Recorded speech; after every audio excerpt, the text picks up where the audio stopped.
અધ્યાય 2 ગીતાનો સાર. સંજય બોલ્યા, કરુણાથી વ્યાપ્ત, શોકયુક્ત અને આંસુ ભરેલા નેત્રવાળા અર્જુનને જોઈને મધુસૂદન કૃષ્ણે નીચે મુજબના વચન કહ્યા. પૂર્ણ પુરુષોત્તમ પરમેશ્વરે કહ્યું, હે અર્જુન, તારા મનમાં આવી મલિનતા ક્યાંથી આવી? જીવનનું મૂલ્ય જાણનાર મનુષ્ય માટે તે લેશ માત્ર યોગ્ય નથી. તેનાથી ઉચ્ચતર લોકની નહીં પરંતુ અપયશની પ્રાપ્તિ થાય છે. હે પૃથાપુત્ર, આવી હીન નામર્દાયને તાબે ન થઈશ. તને તે શોભતી નથી. હે શત્રુઓનું દમન કરનાર, હૃદયની આવી શુદ્ર દુર્બળતાનો ત્યાગ કર અને ઊભો થા.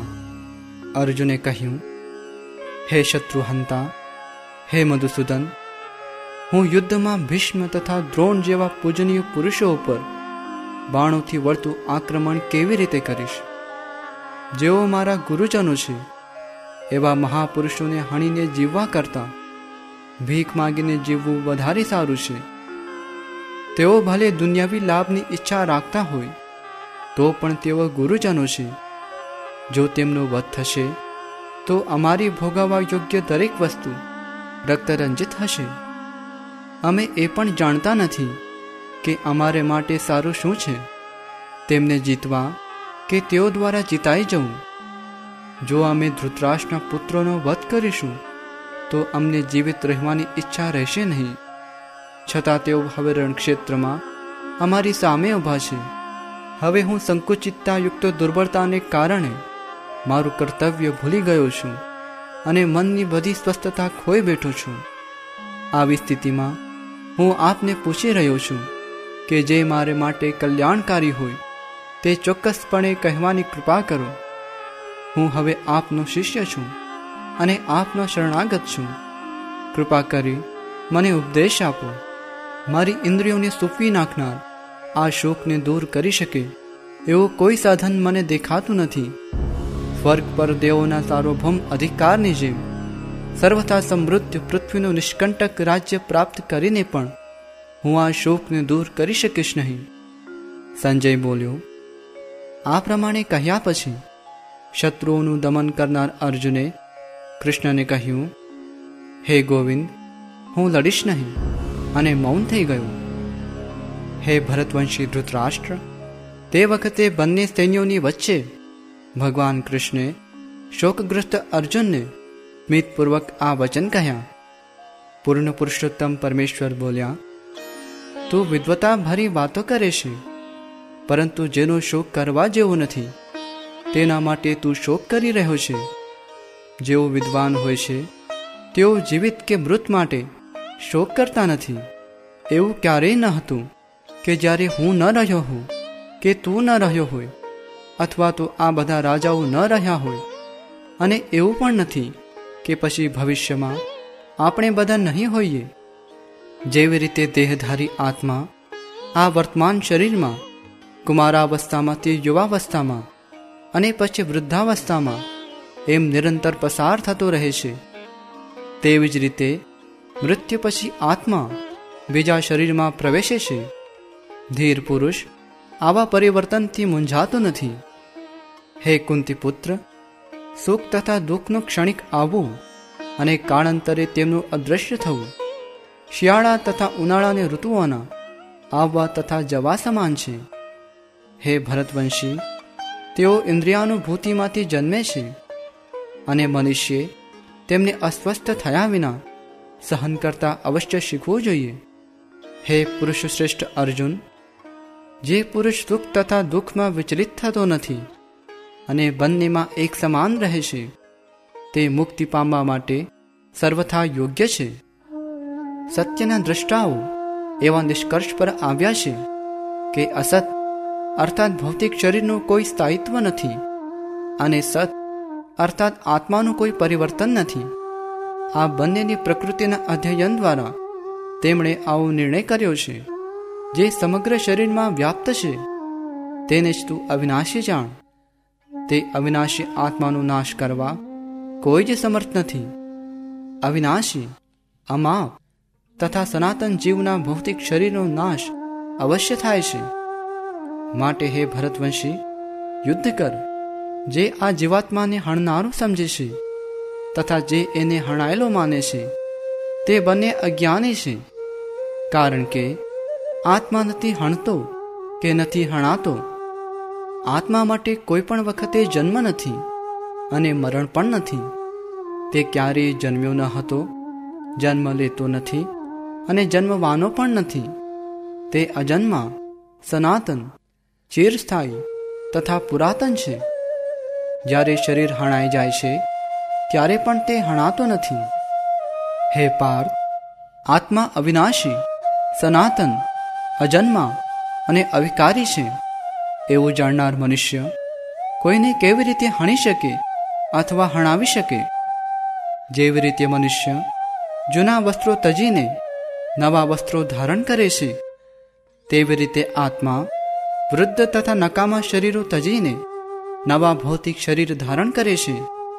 આ આત્માને કોઈ પણ શસ્ત્રથી છેદી શકાતો નથી, અગ્નિથી બાળી શકાતો નથી, પાણીથી ભીંજવી શકાતો નથી કે પવનથી સૂકવી શકાતો નથી. આ વ્યક્તિગત આત્મા અખંડ તથા અદ્રાવ્ય છે અને તેને નથી બાળી શકાતો કે નથી સૂકવી શકાતો.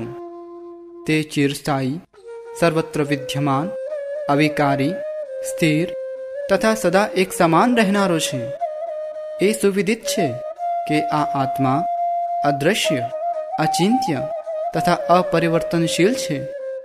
આવું જાણ્યા પછી તારે શરીર માટે શોક કરવો ન જોઈએ. હે મહાબાહુ, જો તું એમ વિચારતો હોય કે આત્મા અથવા જીવનના લક્ષણો સદા જન્મે છે અને હંમેશને માટે મૃત્યુ પામે છે, તો પણ તારે શોક કરવાનું કોઈ કારણ નથી. જેણે જન્મ લીધો છે તેનું મરણ નિશ્ચિત છે અને મરણ પછી તેનો પુનર્જન્મ પણ નિશ્ચિત છે. માટે જે નિવારી ન શકાય એવા તારા કર્તવ્ય કર્મ અંગે તું શોક કરે તે યોગ્ય નથી. બધા જીવો આરંભે અવ્યક્ત હોય છે, મધ્યાવસ્થામાં વ્યક્ત થાય છે અને વિનાશ થયા પછી ફરીથી અવ્યક્ત થઈ જાય છે. તો પછી શોક કરવાની શી જરૂર છે? કોઈ આત્માને આશ્ચર્ય તરીકે જુએ છે, કોઈ તેનું આશ્ચર્ય તરીકે વર્ણન કરે છે અને કોઈ તેના વિશે આશ્ચર્ય તરીકે સાંભળે છે, જ્યારે બીજા તેના વિશે સાંભળ્યા પછી પણ તેને લેશ માત્ર સમજી શકતા નથી. હે ભરતવંશી, શરીરમાં રહેનારો આત્મા સનાતન છે અને તેનું ક્યારેય વધ કરી શકાતો નથી. માટે તારે કોઈ પણ જીવ માટે શોક કરવાની જરૂર નથી. ક્ષત્રિય તરીકે તારા વિશિષ્ટ કર્તવ્ય ધર્મનો વિચાર કરીને તારે એ જાણવું જોઈએ કે તારા માટે ધર્મ અર્થે યુદ્ધ કરવાથી વધુ સારો કોઈ ઉદ્યમ નથી અને તેથી તેમાં જરા પણ અચકાવવાની જરૂર નથી. હે પાર્થ, જે ક્ષત્રિયોને માટે સ્વર્ગલોકના પ્રવેશદ્વારો ઉઘાડનારા યુદ્ધના આવા અવસરો અનાયાસે પ્રાપ્ત થાય છે, તેઓ ખરેખર ધન્ય છે. માટે જો તું યુદ્ધ કરવાના તારા સ્વધર્મનું આચરણ નહીં કરે તો પોતાના કર્તવ્યોની ઉપેક્ષા કરવાના પાપનું ફળ તને અવશ્ય મળશે અને તેથી યોદ્ધા તરીકેની તારી કીર્તિ પણ તારે ગુમાવવી પડશે. લોકો હંમેશા તારા અપયશનું વર્ણન કરતા રહેશે અને સન્માનપાત્ર વ્યક્તિ માટે અપયશ તો મૃત્યુથી પણ વધારે ખરાબ છે. જે મહાન યોદ્ધાઓ તારા નામ તથા યશ વિશે બહુ ઊંચો અભિપ્રાય ધરાવે છે, તેઓ માની લેશે કે તે ભયને કારણે રણક્ષેત્ર છોડી દીધું છે અને તેથી તેઓ તને કાયર ગણશે. તારા શત્રુઓ અનેક પ્રકારના કડવા વેણથી તારું વર્ણન કરશે અને તારા સામર્થ્યને ધિક્કારશે. તારા માટે આનાથી વધારે દુઃખદાયી બીજું શું હોઈ શકે? હે કુંતી પુત્ર, જો તું યુદ્ધમાં હણાઈ જઈશ તો સ્વર્ગ પ્રાપ્ત કરીશ, અથવા જો તું જીતીશ તો પૃથ્વીના સામ્રાજ્યનું સુખ ભોગવીશ. તેથી દ્રઢ નિશ્ચયપૂર્વક ઊભો થા અને યુદ્ધ કર. તું સુખ કે દુઃખ, હાનિ કે લાભ તથા જય કે પરાજય વિશે વિચાર કર્યા વગર યુદ્ધ કરવા ખાતર યુદ્ધ કર અને આ પ્રમાણે કરવાથી તને કદાપી પાપ લાગશે નહીં. મેં અહીં પૃથ્થકરણાત્મક અભ્યાસ અર્થાત સાંખ્ય દ્વારા આ જ્ઞાનનું વર્ણન કર્યું છે. હવે નિષ્કામ ભાવે કર્મ કરવા વિશે સમજાવું છું, તે સાંભળ. હે પૃથાપુત્ર, જો તું એવા જ્ઞાનથી કર્મ કરીશ તો કર્મ બંધનમાંથી પોતાને મુક્ત કરી શકીશ. આ બુદ્ધિયોગમાં પ્રયાસ કરવામાં કોઈ હાનિ નથી કે હ્રાસ પણ નથી, અને આ માર્ગે કરેલી થોડીશી પ્રગતિ પણ વ્યક્તિનું મહાન ભયમાંથી રક્ષણ કરી શકે છે. હે કુરુનંદન, જે મનુષ્યો આ માર્ગ પર છે તેઓ ઉદ્દેશ્યમાં દ્રઢ સંકલ્પવાળા હોય છે, અને તેમનું ધ્યેય પણ એક જ હોય છે. જેઓ દ્રઢ નિશ્ચય નથી તેમની બુદ્ધિ અનેક શાખાઓમાં વિભક્ત થયેલી હોય છે. અલ્પજ્ઞાની મનુષ્યો વેદોની તે આલંકારિક વાણી પ્રત્યે અતિશય આસક્તિ ધરાવે છે કે જે સ્વર્ગ પ્રાપ્તિ, ઉત્તમ જન્મ, સત્તા વગેરે માટે વિવિધ સકામ કર્મો કરવાની ભલામણ કરે છે. વિષય ભોગ તથા વૈભવી જીવનના ઈચ્છુક હોવાથી તેઓ કહે છે કે આનાથી વધારે સારું કંઈ જ નથી. જે મનુષ્યો ઇન્દ્રિય ભોગ તથા ભૌતિક ઐશ્વર્ય પ્રત્યે અતિશય આસક્તિ ધરાવે છે તથા આવી વસ્તુઓથી મોહગ્રસ્ત થઈ જાય છે, તેમના મનમાં પરમેશ્વરની ભક્તિમય સેવા વિશે દ્રઢ સંકલ્પ થતો નથી. વેદોમાં મુખ્યત્વે ભૌતિક પ્રકૃતિના 3 ગુણોનું વર્ણન થયું છે. હે અર્જુન, આ 3 ગુણોથી પર થા, સર્વ દ્વંદ્વોથી તેમજ લાભ તથા સુરક્ષાની બધી ચિંતાઓથી રહિત થઈને આત્મપરાયણ થા. જે હેતુઓ એક નાના કૂવાથી સરે છે તે બધા હેતુઓ વિશાળ જળાશયથી તરત જ પરિપૂર્ણ થઈ જાય છે. તે જ પ્રમાણે વેદોમાં રહેલા ઉદ્દેશ્યને જાણનાર માટે વેદોના સર્વ આશયો સિદ્ધ થઈ જાય છે. તને તારું નિયત કર્તવ્ય કર્મ કરવાનો અધિકાર છે, પરંતુ તને કર્મના ફળો પર અધિકાર નથી. તું પોતાની જાતને કદાપી પોતાના કર્મના ફળોનું કારણ માનીશ નહીં, અને સ્વકર્મ ન કરવામાં પણ કદી આસક્ત થઈશ નહીં. હે અર્જુન, યોગમાં સ્થિર રહે.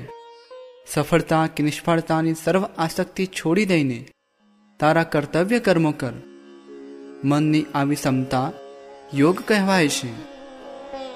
હે ધનંજય, ભક્તિમય સેવા દ્વારા બધા જ નિંદ્ય કર્મથી દૂર રહી એવા જ ભાવથી ભગવાનને શરણાગત થા. જે લોકો પોતાના કર્મના ફળ ભોગવવાની ઈચ્છા રાખે છે તેઓ કૃપણ છે. ભક્તિમય સેવામાં પરોવાયેલો મનુષ્ય આ જીવનમાં જ સારા કે નરસા કાર્યોથી પોતાને મુક્ત કરી શકે છે. માટે યોગ અર્થે પ્રયાસ કર, કારણ કે યોગ જ કર્મનું કૌશલ્ય છે. ભક્તિમય સેવામાં પરોવાયેલા મહાન ભક્તો ભગવાનનું શરણ ગ્રહણ કરે છે, અને આ ભૌતિક જગતમાં કર્મના ફળનો ત્યાગ કરીને પોતાની જાતને જન્મ મરણના ચક્રમાંથી મુક્ત કરે છે. આ રીતે તેઓ ભગવાનના ધામમાં પાછા જઈને સર્વ દુઃખોથી પર એવું એ પદ પામે છે.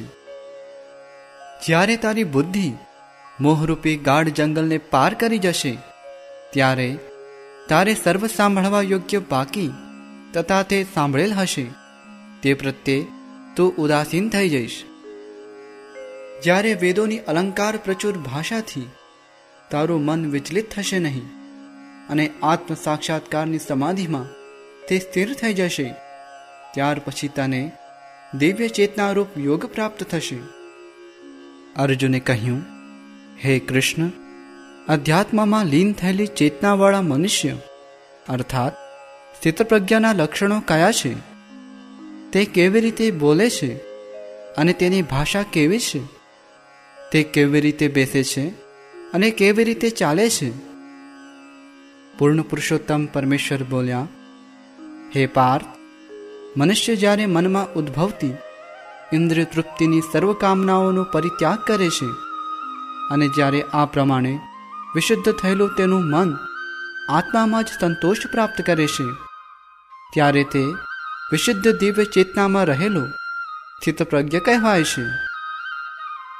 જે મનુષ્ય ત્રિવિધ સંતાપોમાં પણ મનમાં વિચલિત થતો નથી અથવા સુખ પામી રાજી થતો નથી, અને જે આસક્તિ, ભય તથા ક્રોધથી મુક્ત છે તે સ્થિર મનવાળો મુનિ કહેવાય છે. જે મનુષ્ય આસક્તિથી રહિત છે, જે શુભ પામી હરખાતો નથી તેમજ અશુભ પામી શોક કરતો નથી, તે પૂર્ણ જ્ઞાનમાં દ્રઢપણે સ્થિર થયેલો છે. જેવી રીતે કાચબો તેના સર્વ અંગોને પોતાના કોચલામાં સંકેલી લે છે, તેવી રીતે જે મનુષ્ય પોતાની ઇન્દ્રિયોને વિષયોમાંથી ખેંચી લેવા શક્તિમાન બને છે તે પૂર્ણ ચેતનામાં દ્રઢતાપૂર્વક સ્થિર હોય છે. દેહધારી જીવને ઇન્દ્રિયો ભોગ પરત્વે ભલે પ્રતિબંધિત કરવામાં આવે તો પણ વિષયોને ભોગવવાની ઈચ્છા રહે છે, પરંતુ કૃષ્ણ ભાવનામય ઉત્કૃષ્ટ રસનો અનુભવ થયા પછી વિષયોનો રસ જતો રહે છે અને તે ભક્તિમાં સ્થિર થઈ જાય છે. હે અર્જુન, ઇન્દ્રિયો એવી તો પ્રબળ તથા વેગવાન હોય છે કે તેમને વશમાં રાખવાનો પ્રયત્ન કરનાર વિવેકયુક્ત મનુષ્યના મનને પણ તે બળપૂર્વક હરી લે છે. જે મનુષ્ય સમગ્ર ઇન્દ્રિયોને સંપૂર્ણપણે નિયંત્રણમાં રાખીને ઇન્દ્રિય નિગ્રહ કરે છે અને તેની ચેતના મારામાં સ્થિર કરે છે તે સ્થિર બુદ્ધિવાળો કહેવાય છે. ઇન્દ્રિય વિષયોનું ચિંતન કરવાથી મનુષ્યને તેમાં આસક્તિ થાય છે અને આવી આસક્તિથી કામના ઉત્પન્ન થાય છે તથા કામમાંથી ક્રોધ ઉદ્ભવે છે. ક્રોધમાંથી પૂર્ણ મોહ ઉત્પન્ન થાય છે અને મોહથી સ્મરણ શક્તિનો વિભ્રમ થાય છે. જ્યારે સ્મરણ શક્તિ ભ્રમિત થઈ જાય છે ત્યારે બુદ્ધિ નષ્ટ થાય છે અને બુદ્ધિ નષ્ટ થવાથી મનુષ્ય સંસાર કૂપમાં પુનઃ પતન પામે છે. પરંતુ સમસ્ત રાગ તથા દ્વેષથી મુક્ત અને મુક્તિના નીતિ નિયમોના આચરણ દ્વારા પોતાની ઇન્દ્રિયોને સંયમિત કરીને તેમને વશમાં રાખવામાં સમર્થ મનુષ્ય ભગવાનની પૂર્ણ કૃપા પ્રાપ્ત કરી શકે છે. આ પ્રમાણે કૃષ્ણ ભાવનામૃતમાં સંતુષ્ટ થયેલા મનુષ્ય માટે ભૌતિક અસ્તિત્વના ત્રિવિધ તાપ નષ્ટ થઈ જાય છે. આવી સંતુષ્ટ અવસ્થામાં તેની બુદ્ધિ તરત જ સારી રીતે સ્થિર થઈ જાય છે. કૃષ્ણ ભાવના પરાયણ થઈને જે મનુષ્ય પરમેશ્વરના સંબંધમાં રહેતો નથી તેની બુદ્ધિ દિવ્ય થતી નથી અને ચિત્ત પણ સંયમિત થતું નથી, જેના વિના શાંતિની કોઈ શક્યતા રહેતી નથી અને શાંતિ વિના સુખ પણ કેવી રીતે સંભવે. જેવી રીતે પાણીમાંની નૌકા પ્રબળ પવન દ્વારા દૂર ખેંચાઈ જાય છે, તેવી રીતે વિચરણશીલ ઇન્દ્રિયોમાંથી કોઈ એક પર પણ જો મન કેન્દ્રિત થાય તો તે મનુષ્યની બુદ્ધિને હરી લે છે. તેથી હે મહાબાહુ, જે મનુષ્યની ઇન્દ્રિયો તેમના વિષયોમાંથી સંયમિત થયેલી હોય છે તેની બુદ્ધિ નિસંદેહ સ્થિર હોય છે. સર્વ જીવો માટે જે રાત્રિ છે તે આત્મસંયમી મનુષ્ય માટે જાગતા રહેવાનો સમય છે અને જે સમસ્ત જીવોનો જાગવાનો સમય છે તે આત્મનિરીક્ષણ કરનારા મુનિ માટે રાત્રિ છે. જેવી રીતે સમુદ્રમાં નદીઓ નિરંતર પ્રવેશ કરતી રહે છે છતાં સમુદ્ર હંમેશા સ્થિર રહે છે, તેમ વાસનાઓના અવિરત પ્રવાહથી વિચલિત નહીં થનાર મનુષ્ય જ શાંતિ પ્રાપ્ત કરી શકે છે.